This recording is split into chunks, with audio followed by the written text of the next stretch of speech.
When Sylvia started her organic farm, it was to feed her family with wholesome, healthy food. Soon she was delivering her surplus produce to her friends too.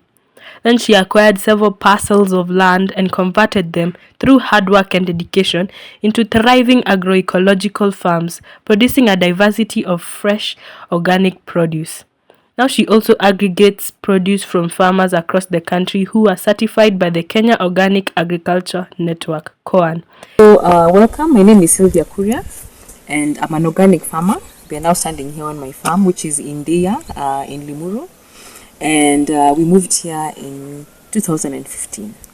That's when we set up the farm. Our home is not very far from here, and we thought, why don't we be able to have a farm and set up and show that organic and agroecology works. So we got this 5-acre piece of land, and we established it in 2015. And when we started off, it was just bare land full of rocks and nothing else. So what we did first was to plant trees, because we realized without a proper agroforestry system, you can't be able to have crops. And we also wanted to build the soil. So what we did was to specialize in 3 kinds of trees. So we planted a lot of nitrogen fixers to fix nitrogen and build the soil. We also planted crops for fodder, because we have small animals here. We had our sheep and some chicken. And then we also planted fruit trees for food security. So our major customer right now who is buying our produce is Greenspoon. And Greenspoon is an online shop that's based out of Nairobi. They've been very welcoming, and they are looking for organic produce. And if I'm not wrong, I think we are one of the largest suppliers of organic in terms of also the number of farmers we work with. They work with a number of individual farmers, but for us, because we aggregate in bulk, I think we're the ones who are working with the most small-scale organic farmers that is providing produce to Greenspoon. She also gets some organic rice and dried fruits from Uganda. From Sylvia's experiences over the years, a key aspect of agroecology is managing and enriching the soil and careful management of critical water resources on the farms. This includes investing in water harvesting structures and irrigation systems. Something else we have done is that we have built 2 water catchments. So we have a pond, a small pond, okay, not really small, but it's able to hold 100,000 cubic liters of water. And then we have another one that's able to hold about 10,000 cubic of water. And, they're all rain fed. So when it rains, we've been able to make sure that we made good use of the hill behind me, whereby we're able to capture water from the rain, and it comes down all the way to the dams. And at least when there's water in the dam, we're able to irrigate between the seasons. So for now, we had the heavy rains from March to May. So between June and October, November, before it rains again, we are able to use the water that we captured from the rain to water the garden and ensure that we always have produce. And then now we empty the dams just before October, clean them out, and then now we expect the next rainy season to fill them up again.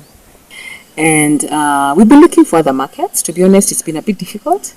So we've really been out there working with the different kitchens. So far, almost closing a deal with 2 different kitchens, one a hotel and one is a school. Because the thing about growing organic produce is that not everything is perfect. You're going to have some carrots that are forked, some are short, some are, not able to meet, aesthetic standards. We also really work a lot with the consumers to bring about a lot of consumer education. Because we find that most people just want to get beautiful, but they don't really care whether it's good or not or how it was grown. But for us, we're very particular, working only with certified organic farmers. Teaching others, that goes hand in hand with learning from others, is a key element of her operations.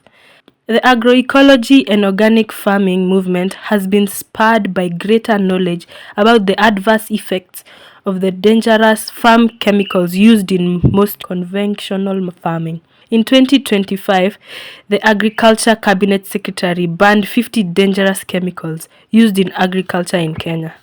Sylvia advocates for greater support to the whole agroecology and organic farming value chain and not just the production side of the equation.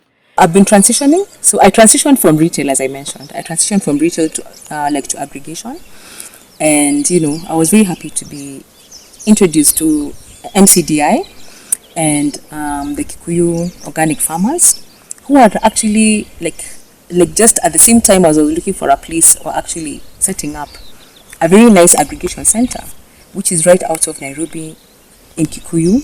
Very accessible, clean, spacious, just what met my needs. And I reached out to MCDI, and they were very, very supportive. And they said, you know what, Sylvia, why don't you bring Sylvia's Basket here, make good use of this space that we have, and the accessibility, because it's a very accessible location. So it can look like it's small, but it's a very big investment that I think MCDI and Co-Farms has given to us, having the space and having the little pickup that is able to take our produce in good condition to Greenspoon, and not just to Greenspoon, but to even the other suppliers that we're working with around Limuru. And something else is also being able to work with the farmers, the co-farm farmers, to actually supplement the produce for us, because work with farmers from all over. But one thing we're seeing with the sensitive produce, like the green leafy vegetables, we'd rather get them from the local farmers. And the co-farms farmers have actually been able to step in and give us the green leafy vegetables and like avocados, cabbage. We're getting quite a bit of produce from these farmers, which has been a wonderful collaboration. So all in all, I can say we're happy with that partnership. We also really appreciate the support we've received from both ends. There's one of the issues that we had was that everything has been done manually, and right now we're actually in the process of reworking our website. First, to make our website more friendly to the end users, and also use an online platform to engage with our customers.